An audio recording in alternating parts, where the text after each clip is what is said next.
друзья, это роскошный подкаст. Сегодня нашего незаменимого Алексея не будет. Сегодня мы вдвоем с нашим гостем. Очень интересный человек. Он пришел. Блин. Я сразу приду. Надо представить для начала гостя. Афанасий Николаев. Доброволец или организатор? Как сказать, у нас поисковый отряд, называется «Отважный», он при нашем любимом Назафе. И мы добровольцы, то есть это никакая не коммерческая не структура, не НКО, там даже по большому счету мы просто люди, которым это интересно, которые считают это своим долгом, что ли, и просто едем, ищем солдат. Поисковый отряд. Да. Вот если бы мне об этом сказал кто-то, да, я вот работаю добровольцем в поисковом отряде, я бы не поняла, что вы ищете. Типа это в гугле? Да. Не, поисками можно разными заниматься, там золото, там искать и полезные ископаемые. Это не поисково-спасательный отряд, то есть это не стоит путать с тем же Лиза Алертом, да? Не стоит путать вот с другими городскими спасательными формированиями. Это именно мы ищем солдат, погибших во время Великой Отечественной войны. На территории, соответственно, грубо говоря, на территории там, где были бои. Великой Отечественной, да. То есть неважно это. Есть люди, которые ездят на Сахалин, ищут, есть на Итурупе, кто ищет. То есть не обязательно это тот же Ржев, Сталинград или Ленинград, это вот именно везде, где советские воины сражались, там везде работают поисковые отряды. То есть вы поднимаете историческую базу данных, да? Да, конечно, наиболее известная часть работы поисковых отрядов это всегда вот, что мы с лопатами, с миноискателями где-то в лесу, но действительно очень много времени в межсезонье мы работаем с документами. То есть это журналы боевых действий, карты, списки погибших. То есть вот, допустим, очень часто люди обращаются просто, вот я хочу узнать, где погиб мой дед, прадед. То есть помимо вот самих поисков, да, помимо практики, вы еще поднимаете официальные исторические документы? Да. То есть они сейчас доступны, широко доступны, то есть буквально вплоть до... Где их можно? В интернете. То есть есть есть базы данных, есть объединенная база данных по безвозвратным потерям. Министерство обороны их рассекретили в 2007 году, если я не ошибаюсь. И там можно установить просто судьбу подавляющего большинства погибших в Великой Отечественной войне. То есть там будет запись полковые, дивизионные документы, то есть где, при каких обстоятельствах погиб или пропал без вести, где захоронен. Конечно, эти документы, как правило, заполнялись уже после боев. То есть никто вот, 4 погибло, давайте запомним. Нет, там обычно было как, то есть полк во время активных боевых действий этим никто, конечно, не занимался. То есть это просто там сидел такой, чувак, все, один умер. Да, такого не было. Веду журнал, да? Мне кажется, скорее всего, это как примерно, да? Примерно цифра получается. Да, то есть интенсивные боевые действия ведутся, соответственно, все воюют, никто там бумаги не заполняет. Потом полк, потеряв процентов, скажем, даже бывало, что 95% личного состава полк потерял, его перебросили на переформирование, и вот оставшиеся в живых офицеры, что называется, а то и те, которые пришли, просто поднимали полковые документы, а вот он, когда там рота Филиппова погибла, по-моему, там 20 числа, так и запишем, примерно. Нет, вот количественное... Нет, количественные данные, они точные? Конечно, нет. Да, нет. Там, понимаете, могло быть так, что один полк терял по 4-5 своих списочных составов. То есть, грубо говоря, полк это, 1000 человек. То есть доподлинно вообще неизвестно, да, сколько? Доподлинно известно. То есть общее число известно, но конкретных обстоятельств, как правило, они бывают не очень точные, потому что, допустим, подразделение ведет бой, несет потери. И по мере потери его пополняют маршальными ротами. То есть пришла рота туда, 10 человек туда, 10 сюда, да. и маршевую роту распределили по подразделениям, которые нуждаются в пополнении. А бывало так, что внезапно вот весь полк попал в окружение, и весь погиб. А сколько человек туда пополнили, сколько погибло, сколько пропало без вести, сколько смогло выйти к своим обратно, то есть это, как правило... Ну, то есть это примерно такая цифра. Да. То есть, ну, она приближена к реальности, как Да, но все равно не точная. Примерно мы знаем, что вот на этом участке погибло от 100 до 150 тысяч Угу. наших солдат. Вот, и примерно так и мы и работаем. То есть где были наиболее интенсивные бои, где были наиболее тяжелые потери, где были окружения, вот там ты и работаешь, ищешь. А с чего вообще все это началось? Вот просто человек попросил, вот найдите мне, пожалуйста, домой его деда. Нет, это поисковое движение, оно было задолго до нас, мы на самом деле... Задолго до появления поискового отряда в Якутии? Да, то есть... То есть российский поисковый отряд? Была даже всесоюзная вахта памяти. То есть сколько лет? 80-е, 70-е, 70-е, 50-е это было. То есть для начала проводились... Просто в колхозы спустили приказ. Понимаете, там была война везде. То есть нам в Якутии это понять тяжело. А там буквально вот на уровне того, что тяжелый бой был под Хатасами, был под Табагой. И лучше до 60-х годов там, на Табагинский мыс не ходить, потому что можно подорваться на минус. Потому что это не близко нам, да? Да, это нам кажется, что война где-то была там, да. Угу. А вот когда ты едешь туда и видишь вот это вот все, это вот прям... Я всегда интересовался Великой Отечественной военной историей, и вот прикоснуться к ней, понять, что такое война, вот можно только, я считаю, там сколько бы документов, сколько бы фильмов ты не просмотрел, не прочитал, это все равно... Нет такого предметного, что ли, вот чувства, пока ты вот не достал человека, который там непосредственно погиб. Это что-то такое из учебников. Угу. А как это происходит? Вот достал? Там останки? Простите, да, кости достаете? Да. А что еще-то? Нет, потому что я читала, естественно, что я хотела понять вообще, о чем пойдет речь, да, с кем мы будем разговаривать, тематику немножко затронуть, и я как-то прочитала, что вот в Волгоградской области, да, вы ищете? У нас ребята работают в Волгоградской области, и я лично работаю в Рыжеве, это Тверская область. В Ленобласти у нас ребята работают, практически везде. В Крыму ребята работают. Да, вот я читала, что в Волгоградской области как раз-таки то ли ребята из Якутии, вот ваш отряд, то ли, кто-то из другого города. В общем, достали прям цельные останки, прям человек сохранился еще с бутылкой, и в бутылке была информация о том, кто это, что это за человек. Я слышал, честно сказать, ребята рассказывали, которые, скажем, более старшее поколение поисковиков, они работали в Мурманской области. И на болотах обнаружили блиндаж. Блиндаж, это землянка. Примыкающий, соответственно, к коммуникациям к окопам. Он был залит, соответственно, болотной вот этой вот водой и был битком набит погибшими красноармейцами. Причем сохран останков был такой, что даже глаза были. То есть они были там фактически как мумифицированы.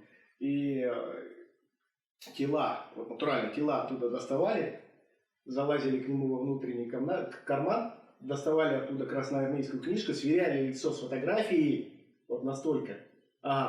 Сфотографировали лицо, сфотографировали красноармейскую книжку. Через 15 минут красноармейская книжка, и тело загнивало, потому что контакты с кислородом.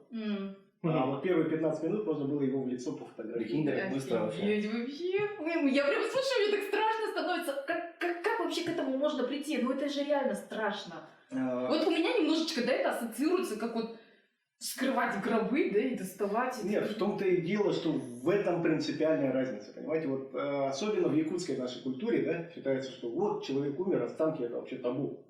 Не надо вот не беспокой мертвых, да. То есть, а то проклятие, еще что-то такое. Но все-таки эти бойцы, они, подавляющее большинство, которых мы ищем, они не захоронены. Это не организованные захоронения, это не братские могилы мы там раскапываем. Это просто человек, ну, допустим, шел в атаку боец, его срезала пулей, осколком. Просто он упал и остался. И остался. И причем там их настолько много, что вот как рассказывают местные, поезда Москва-Рига, да, с 49-го года, то есть через 7 лет после активной фазы боев, ездили через местные леса с закрытыми окнами. В смысле, Ну, можно- они прямо там и... Ну просто можно было увидеть хоть кого-нибудь. Нет, не Или увидели. запах. Запах. Ну да, ну в смысле, я это имел в виду, типа, что там еще сохранилось, типа, еще... Да, то есть там бы эхо войны, были, так да, сказать. это... Ой, мне прям так тяжело эту тему обсуждать, но так интересно на самом деле. Я даже не думала, что это настолько интересно может быть. Я считаю, что все-таки, как бы пафосно это ни звучало, мы должны этим людям. Мы каждое 9 мая люди в высоких кабинетах начинают декларировать, вот мы там вот о обязаны чём, всем, да. да, мы помним, гордимся, а как кто помнит, кто гордится, Вот, когда я хотела... незахороненными остаются вот буквально миллионы солдат.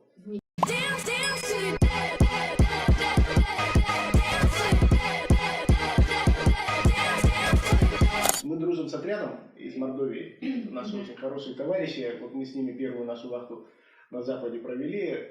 Отряд «Броня» из Республики Мордовия, из Саранска. А как мы с ними познакомились, я начну издалека называть.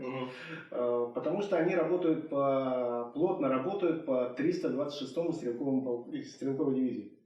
1101-й стрелковый полк. Это дивизия и полк, сформированные в Саранске, Республика Мордовия. И, соответственно, после того, как он в районе на Калининском направлении он понес тяжелые потери, и его отвели на переформирование и пополнили маршевыми ротами из Якутии и Бурятии. То есть, соответственно, этот полк, когда сражался вот именно там, где мы работаем под Оржевом, где потерял буквально 95% личного состава, там буквально, чтобы пройти километр, что ли. Да, километр. То есть вначале полнокровный полк вступил в бои, а к концу боев, то есть в бой шли писари, повара и прочий небоевой состав полка. И там сражались как раз Мордва, уроженцы Якутии и Бурятии. И мы с ними списались, говорим, вот, мы хотим работать с вами, так как знаем, что вот здесь, вот на этом участке сражались воины-якутяне. Они находили воинов-якутян, хоронили их. У себя? Ну, там есть братское захоронение, это детали, я к ним вернусь. Ну, отделить останки не удалось, и поэтому захоронили там на братской могиле в деревне Велигино, но приезжали родственники из Якутии, им передали личные вещи, им передали медальон солдатский, то есть установили, ну, они смогли, что называется, проститься со своим прадедушкой. И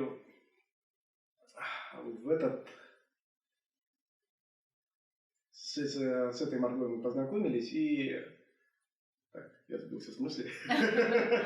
Ну, общим составом воевали, вы списались, Да, решили познакомиться, чтобы работать вместе. Да, и вот именно благодаря... Мы как этот самый 1101 полк, то есть Мордва и Якуты. Ну, там у нас не только Мордва и Якуты, там и москвичи, и тверичи, но вот даже из Торжка ребята есть. То есть, ну, такой интернационал у нас боевой. И вот, что называется, основную работу по подготовке, то есть мы сначала учились у них, а потом учили вот этих ребят из Якутии, потому что все-таки, ну, работа в поле, она такая, то есть взрывоопасных предметов, представляющих угрозу, там, ну, ты их находишь гораздо чаще, чем находишь солдат.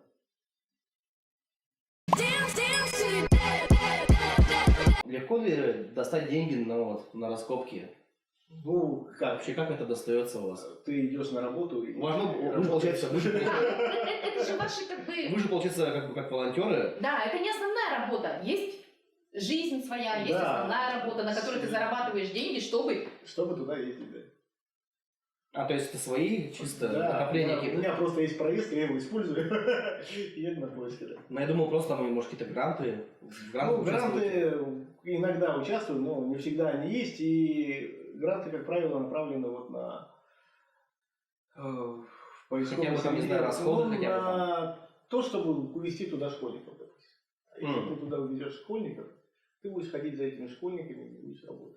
Ну, мне кажется, Честно вот говоря. грант был тогда вами не выигран. Да? А, да, кстати, да. Кто выиграл? Вы же подавали на грант, да? Да. кстати? Но не выиграли его. Так, ну это И честно там сказать. сумма-то была, знаешь, всего лишь Там 300 300 там да. с копейками тысяч, да? То есть не так много вообще. Или- на самом или- деле. Нет, 600. мы выигрывали гранты, и вот фонд, не мы, фонд Победы, и вот он как раз возил детей туда. Мы их обучили, детей снарядили, то есть купили, ну, студенты, школьники, откуда у них, что называется, снаряжение, то есть деньги ушли на палатки, на бивачное снаряжение, на билеты детям, то есть на билеты на как сопровождающим. А так, что называется, вот, конкретно работать на грантах, ну, конечно, это было бы возможно, но на это нужно время, нужно только этим заниматься, чтобы выиграть грант. А мы не являемся какой-то там организацией, чтобы проще ездить туда на свои деньги, что называется, чем... Да, ну это не серьезно. То Мне есть вы кажется, такие вот просто- ваша работа, да, вот, прости, Ну, перебила, да. она просто, ну, обязана быть, ну, поддержана То есть, государством. должно быть что-то, короче, ну, какая-то подушка должна быть все равно откуда-то. Ну, мне кажется, То есть финансирование должно быть вот в вашей работе непосредственно.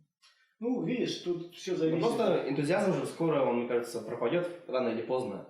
Да нет, это уже, знаете, как хобби, не хобби, такой образ Ну, как бы жизни. дело Да. твоей жизни, то есть Да. все равно, ну, каким бы, мне кажется, оно не было, но все равно. Все-таки таких нет, я считаю. Конечно, есть вообще в поисковом деле, как в сфере, есть, конечно, те, кто постоянно сидят на грантах, размахивают... Меркантильные цели Да, там свои размахивают преследуют. разными флагами, но все-таки мы не про это. Мы просто возвращаем наш долг. Вот. Там нет такого, допустим, мы не едем искать там воинов-якутян. Мгм. Мы не едем искать конкретных людей там. Мгм. Не выполняем заказы типа найди моего родственника. Мгм. Для меня любой боец, которого я поднимаю, это мой дедушка. Он погиб, чтобы жил я. В этом дело. Дело не в том, что вот мы там, турбопатриотизм. Так, мы нет имели в виду, как бы там прямо, да, показной патриотизм, да. Да. Но просто, мне кажется, намного же легче, если будут вас спонсировать, Нет, чем... мне тогда придется не работать на своей основной работе. чтобы- Не, почему нет, ну Да. просто что... И, как правило, когда ты связываешься с чем-то таким, с грантами, с субсидиями, это ведет за собой обязательно какое-то Зависимость. обязательство, зависимость. То есть ты должен будешь помахать каким-нибудь флагом, упомянуть какую-нибудь организацию. Да, Ну, зачем? Ну да, с другой стороны. То есть мы не прям отряд, там, товарищ командир, там, разрешите доложить, мы просто Энтузиасты. сообщество друзей, которые занимаются тем, что нам интересно. Как, не знаю. Энтузиасты, добровольцы, Да, волонтеры. да, ну, как байкеры. Ну, да. Примерно так, да. То есть ничего вот такого. По-другому не скажешь, это еще реальные байкеры бы там. Взяли отпуск просто и поехали куда-то. Да, вот то есть это... А сколько вас человек вот? Ваших? Да, В Якутии нас мало на самом деле. Вот какое-то постоянное количество есть, да? Постоянное количество. Каждый год ездит. Ну, 1,5 десятка, может быть, кто ездит. И то у нас получается как? То есть у кого-то получается поехать весной, у кого-то получается поехать летом. Подожди, 1,5 десятка, 15 человек? Ну, примерно так. То есть вот именно таких вот. Мгм. Которые заряжены. Да, которые Постоянно, заряжены, которые стабильно, ездят, да? да. А так, чтобы вот мы за количеством не гоняемся, что называется. Это нам просто вот, А так много желающих с нами поехать? ну, изъявляющих желаний много. Но на самом деле... Да, на самом деле, ну, прибавляемся, но не сказать, что сильно, то есть, потому что это такое вот дело. Это только для мужчин, да? Нет, у нас Женщины тоже есть? женщины тоже достаточно много их причем. Ну, конечно, большинство Батюшки. А что за... Нет, ну я просто, я даже вот по рассказу, да, Афони, я вот представляю это себе в глазах, мне страшно становится, а женщина, вот, ну, нежное, прекрасное создание, она там с лопатой и ищет Ну, остатки. смотря какая женщина, типа, почему, может, до этого ездила, где-то 5 лет уже ездит. Но это женщины военных профессий каких-то. Нет, у нас, допустим, есть замечательная подруга нашего отряда, Наташа Телегенова, директор Щеколдинской школы. То есть это деревня, места, где шли бои. И вот она уже, по-моему, больше 10 лет с отрядом сотрудничает. То есть обязательно школьники ее с нами бывают, мы там проводим уроки, что называется, по безопасности и так далее. Потому что мы-то тут там наездами бываем, а детишки в этих лесах играют, что называется. Поэтому, мол, вот это железо не трогайте.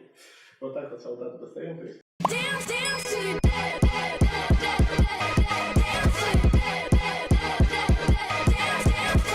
Вот было такое, что мина взорвалась в вашей Было работе? такое, что мы обнаружили блиндаж, Угу. Мгм. и Это землянка. да, в Блиндаж котором это был земля.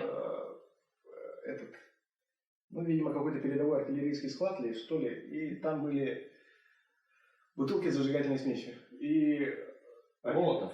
Да, один из поисковиков, это был нетрадиционный Молотов, сейчас объясню уже, начал их оттуда вынимать. Москвич парень, и я подошел, говорю, а что ты их вынимаешь? Он говорит, да там, может, сейчас, говорит, углублюсь, расширюсь, и там посмотрю, что вообще даже есть, может там есть бойцы. Я говорю, не надо, давай, говорю, это, какие-то бутылки, говорю, сильно подозрительные, потому что они были запечатаны.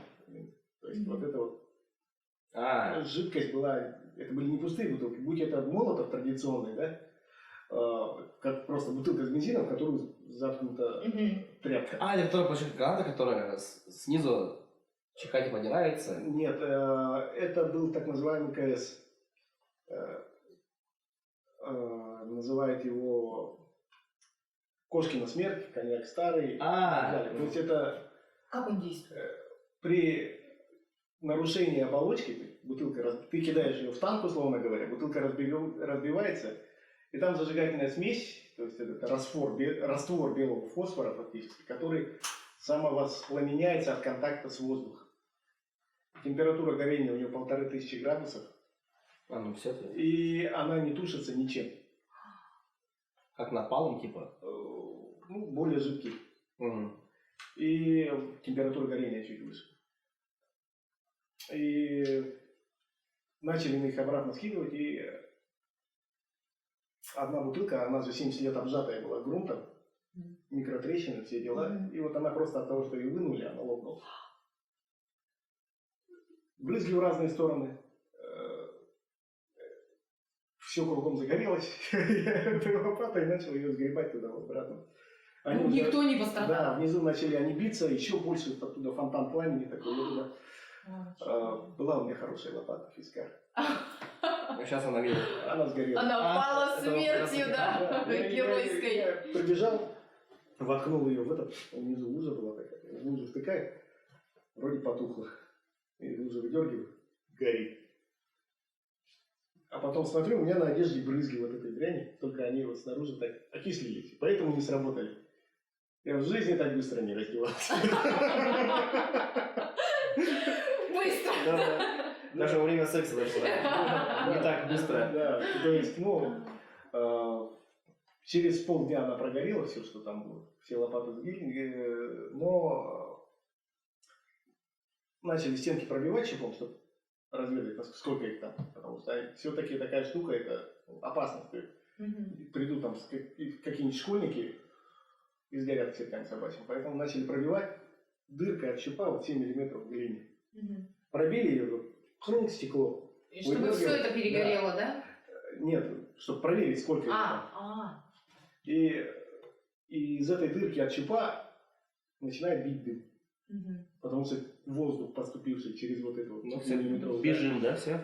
Ну и что, мы связались с местными МЧС, приехали спасатели тверские, приехали пожарные из Ржева, заложили 2 килограмма взрывчатки и взорвали все как собак.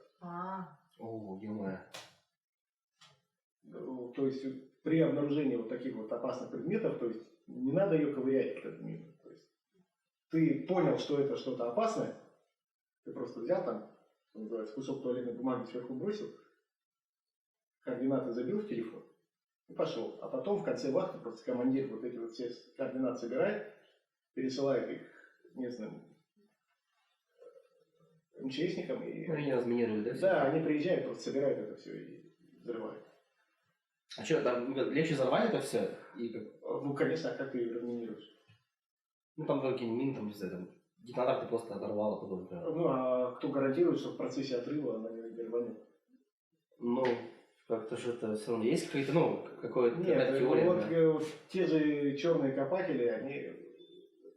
Есть целый бизнес, там, сделать из мины карандашницу. И есть люди, которые покупают там себе бокалы. Прям есть такие заказы еще? Да, Прям то есть это целая... исторически подлинные такие, да? Настоящие мины регулярно подрываются. То именно при попытке разминировать вот это вот. То есть, Тогда лучше взорвать, то есть, да, все это? Да, то есть Там наиболее, эвакуировать там все. наиболее простой. Нет, они просто собирают все это, вывозят. Мгм. А при транспортировке разве не бахнет? Ну, то, что опасно транспортировать, они, видимо, на месте взрывают. Они просто как мусор, типа, куда-то возят в Да, одно место. да. Есть И там полигоны всё это- специальные, там и подрывают, поэтому нам вообще по факту запрещено к таким вещам даже прикасаться. То есть, ну, себе дороже. Да, конечно.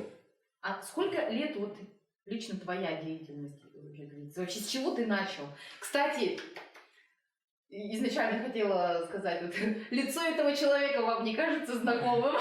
Это тот самый человек, фотография, с которым распространилась вообще по всей сети интернет, когда Да, он да, на это руках нес Карину Чекитову. То есть он участвовал в поисковом, да, Да. отряде? Да, Вот я работаю девочка, в службе которая спасения. вот так потерялась в 3-летнем возрасте в тайге со своей собакой Найдой, и 2 недели, да, она? Да, 12 дней. 12 дней, ну практически 2 недели, маленький ребенок, это вообще. И вот фотография самая знаменитая, говорит, как где Афоня несет вот эту найденную девочку. Как А вы вообще- с ней, кстати, общаетесь сейчас? Нет, Нет? на самом деле, как-то даже я вообще считаю, что нужно наименее популярность ей, я думаю, ребенку вредна, и поэтому Мгм. напоминать ей лишний раз и так далее. Ты помнишь? Я тебя Да. на... Вообще Афоня ещё давно, до вот этого вот увлечения спасательской деятельностью, да, поисковой, работал на телевидении редактором, диктором, телеведущим, журналистом, да. И Человек-оркестр, по, да. по образованию филолог. Да. Из Швеции, жнец, и на дуде, и грец вообще. Да. Просто универсальный солдат, универсальный человек оркестра, да, как Лев сказал. Как ты вообще к этому пришел? Да, кстати, вот это должен был даже быть первый вопрос, на самом деле. Да. Как ты вообще... Не, ну просто слишком заслушались, очень Ну, интересно. Как вообще, попал ты в поисковый Как отряд? пришло решение такое, Нет, проснулся это однажды, всегда да? было мне интересно, во-первых. У меня дедушка ветеран, и я, что называется, вырос на его историях, и вообще, что называется, был воспитан в таком ключе, вот как обычный советский ребенок, что называется. То есть, Патриотично, да? да, что Великая Отечественная война, что подвиг советских солдат, то есть я в это до сих пор верю, что называется, это не только мое детское увлечение, да. И, что называется, всегда хотел помогать людям. В этом суть вообще всей моей карьеры, не карьеры, жизни.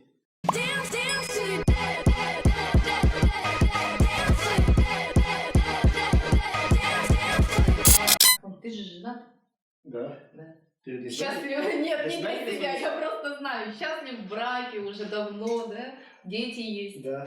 Как жена относится? Она поддерживает или ай, Ты просто там... работает, да и работает, Мальчики просто ладно, там да. поехали, да, повеселиться, типа. Нет, Игрушку новую нашли. конечно, поддерживает у меня. Ну как бы она не злится, не боится, там, не ругается, опять куда-то поехал, лишь бы... Ну, по идее же можно было и в отпуск типа, съездить в это время, например. Нет, ну с апреля на май Да, так не конечно. особо. Но ты едешь на раскопки. Да, и А. с пониманием, потому что у меня всегда были командировки, то есть и когда я работал в НВК, и в службе спасения, и сейчас у меня командировки. То есть разъезды и неотъемлемая часть твоей Да, жизни всегда это была. всегда была То есть неотъемлемая. это у нее уже как привычки, да?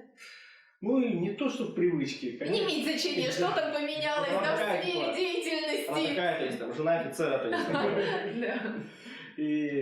Ну, и она сама с пониманием относится, у нее бабушка блокадница в моей жизни. Мгм. То есть, что называется, у нее такое же отношение Она понимает, то есть. да, Ну, к истории, не то, что- как и у меня. С пониманием, может, даже с гордостью.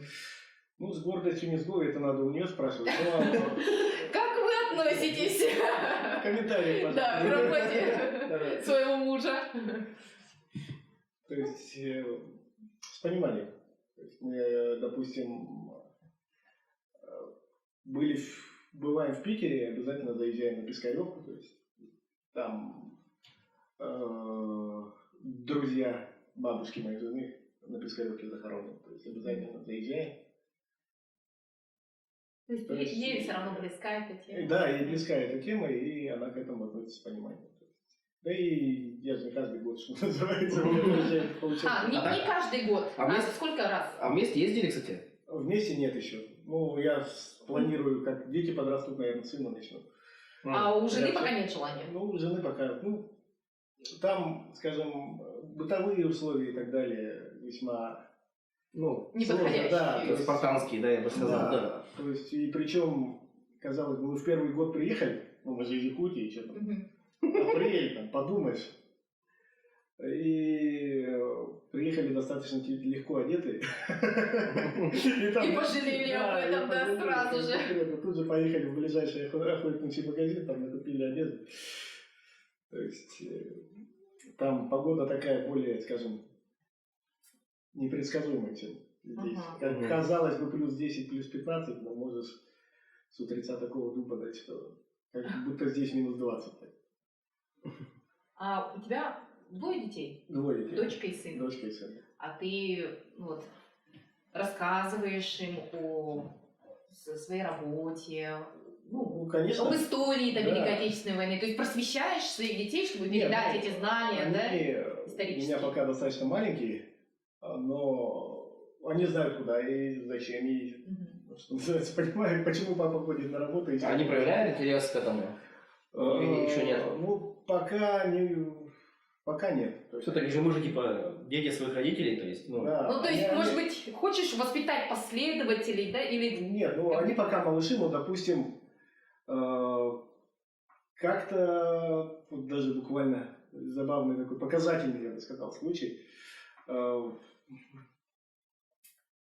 Играл я в компьютер, в авиасимулятор, и у меня там на самолете сбоку, ну, самолет, штурмовик Ил-2, и на нем сбоку декаль историческая с надписью «От Леночки за папу».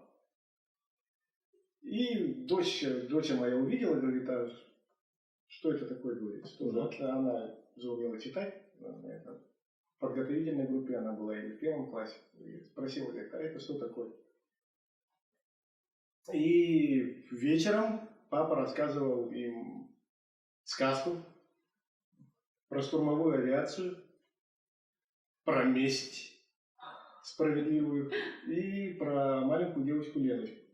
История такая. Девочка Леночка копила себе денежки, в эвакуации копила себе денежки на новую куклу. Ну, казалось бы, война, но по копеечке откладывала, и у нее погиб отец, летчик-штурмовик.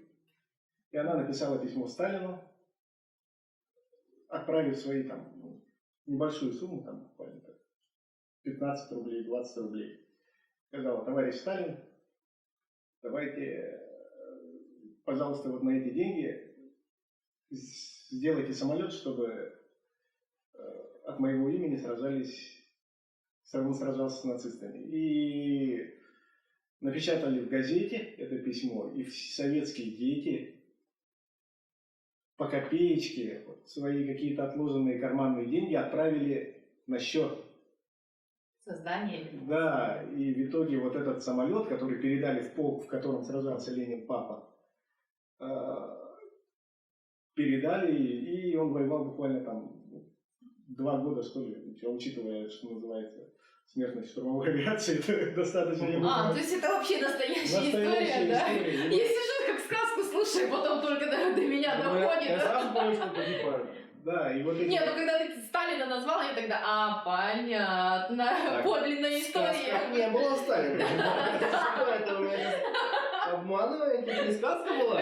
Как тебя же просто обмануть, а? Что называется, Наивная, доверчивая. советские дети, у них же тоже гибли братья, отцы, и вот они, что называется, вот это вот их То есть это как стал символ да, поддержки? да? квинтэссенция их, не знаю, мести, возмездия за М.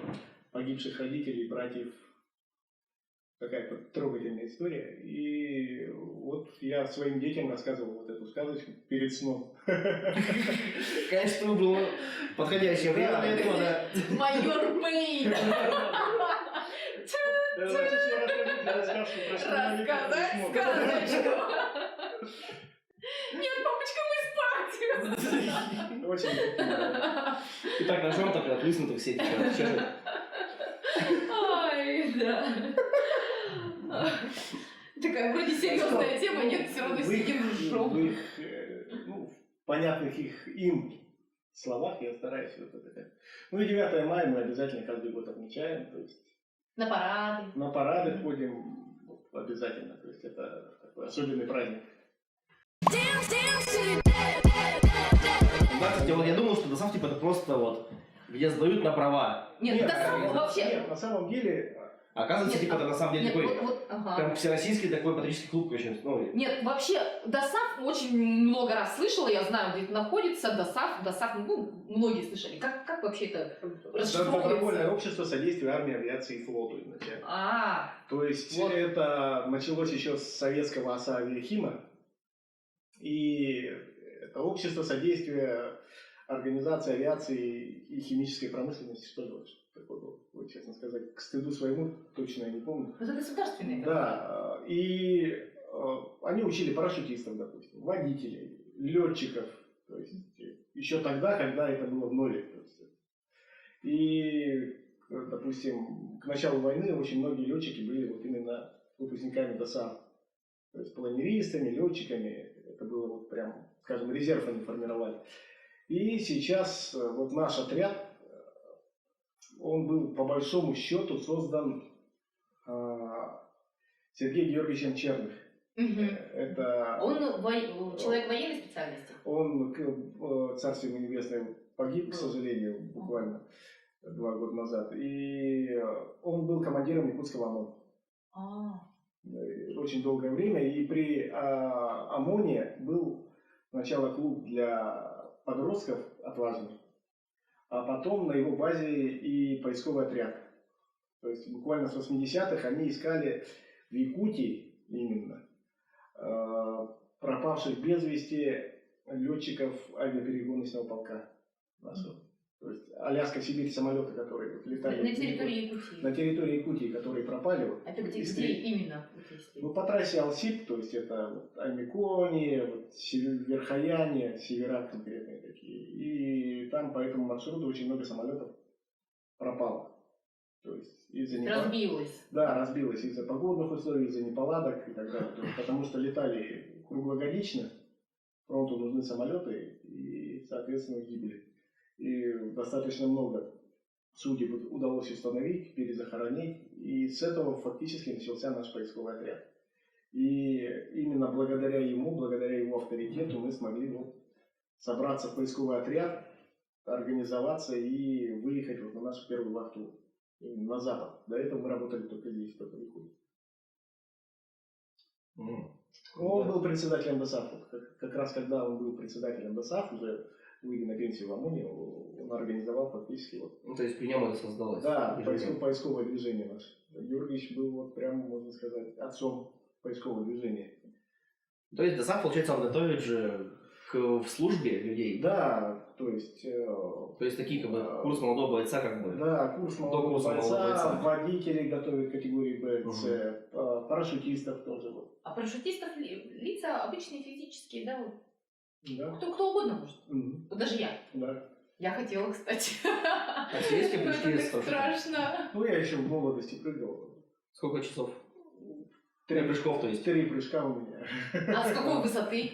900 метров. Ну это такой, как бы, тренировочный прыжок, да? Ну да, то есть это Так, парашют расходится даже если... Это вот кукурузник поднимается на высоту 900 метров, да? Да. И оттуда... То есть это я не спортсмен-парашютист, я просто из самолета вываливался и приземлялся, что называется. Не страшно. И вот когда вот тебя выталкивают, или ты сам прыгаешь? Ну, прыгай сам, конечно. Ну, и я думаю, если... Я не знаю. Вот я себя представляю, как бы я вот стою... Почему вы, типа, зря поднимали самолет, что ли? Меня бы явно кто-то вытолкнул, потому что я бы стояла. Конечно. А вот когда ты летишь, у тебя голова соображает, что уже нужно вот всю подготовку, которую ты проходил. 501, 502, 503 и дергаешь. Нет, просто у меня такое ощущение, что если вот меня выбросили из самолета, да, у меня начинается вообще паника. Я все забываю, у меня все вылетает из головы. Нет, или наоборот инстинкт самосохранения, да, сразу все, концентрация. Для перворазников там, ты можешь даже вообще ничего не делать. Ты можешь сознание потерять прямо. Вот, я даже вот этого боюсь, такая вся. И парашют все равно раскроется. То есть мне даже ничего выдергивать не нужно. Как хорошо, тогда я Если ты не готова. будешь ничего делать, даже 2 парашюта раскроются. Классно. А то теперь я подумаю. Мне кажется, это такое, типа, дело. Ну, типа, ну, прикольно, но, типа, ну, подарить прыжок, например, с парашютом, мне кажется, не надо дарить вообще такие вещи. Не, ну если дарить, то ты должен знать, кому ты даришь, да, что он точно этим воспользуется. То есть не как шкафка, типа, вот тебе, пожалуйста. Там вот тебе прыжок с парашютом, который маме подарил, прикинь, там. Господи, что мы сейчас будем делать? У мамы, которой сердце неспокойно, да? Где же мой сыночек там? Который уже 60 лет, да, вот, ага. Ну, нет, конечно. Она его передает по-любому. Она продаст, мне кажется. Мама моя. Ну, с большой высоты у нас... Нет, есть спортсмены-парашютисты, но я... У нас в Якутии, в Якутске. Да. То есть, которые на крыльях, там, с поздним раскрытием, свободным полетом. Есть такие ребята, но я от этого, честно сказать, мне адреналина на работе хватает. Кстати, вот жажда адреналина, наверное, тебя и тянет еще, да? Нет, честно сказать, может быть в молодости, а сейчас уже как-то... Ну, сколько можно уже это рисковать жизнью, да? Я уже устаканился более-менее. Все уже пришло. Нет, такие люди все есть, которые прям, ну, парашютисты, мне кажется, вот они такие люди, которые, ну, им как бы надо все равно испытывать страх за жизнь. Нет, я уж лучше буду просто жить. Я подарю тебе прыжок с парашютом. Нет, адреналина мне хватает на улице, когда ты встречаешься, ну, глазами с собакой и не знаешь, чего от нее ожидать. Когда у тебя днюха? В сентябре. Вот я подарю тебе прыжок с парашютом. Дорогой подарок получил. Нет, ну это надо прыгать-то не в сентябре, а летом. Самые лучшие погодные условия. Ну вот, нет, зато в сентябре уже почва оттаяла конкретно. Мягко будет приземляться. Тебя найдут хотя бы, да? Поисковый отряд. Не говори-ка вообще глупости, блин. Найдут. Я-то глубоко-то и не собираюсь падать. Ну, в смысле, почва оттаяла, типа, что просто голая земля.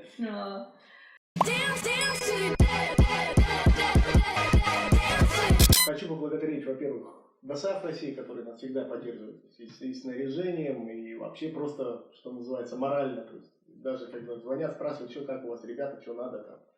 Это приятно. И, конечно, вообще ДОСААФ стоял у истоков всего этого. И поблагодарить наших мордовских ребят. То есть, без отряда броня, без командира, без... Леша Кузнецов, я тебя очень сильно люблю, ты супер классный. Всей Мордве привет, вы прям классные, жду не дождусь с вами встречи. Надеюсь, этой весной уже увидимся. Так, еще есть? Кого нужно упомянуть? Я хочу поблагодарить киноакадемию, маму. Жена моя любимая. Я бы здесь не был. Жена моя любимая, да, именно. То есть без поддержки близких, без даже родителей, мамы, папы, моей любимой жены Розы, я бы тоже, конечно, да я бы ничем этим не занимался, наверное, я бы сейчас до сих пор где-нибудь. Я тоже хочу себе жену уже. Я хочу себе сильный тыл. Иногда бывает еще прямо. Девушки, обратите внимание, очень приятный парень. Да, перестань же. Умный, веселый, да. Роскошный подкаст у него есть. Ну да. Я его всего 1,5 часа знаю, но... Он мне уже нравится. Классный Спасибо. мужик, да. Ну что ж, друзья, А вы подписывайтесь, ставьте лайки, а главное, пишите комментарии. То есть, понравился выпуск или нет. То есть, да, вот, о чем бы вы еще хотели узнать в нашем подкасте. И, друзья, самое лучшее, что вы можете сделать, это поделиться этим видео в соцсетях, потому что это реально работает. YouTube любит внешний трафик. Это доказано уже. Да, кстати, у нас, как бы гость у нас не просто, да, человек там, да, он еще и любит обратную связь, поэтому пишите, задавайте вопросы ему в комментариях, о чем мы не сказали еще. Он всем вам ответит. Возможно, вы хотели бы стать добровольцем, волонтером. Да, возможно, вы бы хотели, не знаю, лично с ним поговорить, там, да, что-то отснять. Если не поленитесь. Человек, в принципе, открыт. Открыт для Открыт общения. ко всему, то есть, да, к любому контенту человек открыт. Ну что ж, спасибо вам еще раз, спасибо, Афанасий, за все, да. Спасибо тебе, что ты есть. Все, спасибо, друзья, это был роскошный подкаст. Йоу, спасибо. С нами была Мария, с нами был Афанасий и, ну, я. Просто я, да.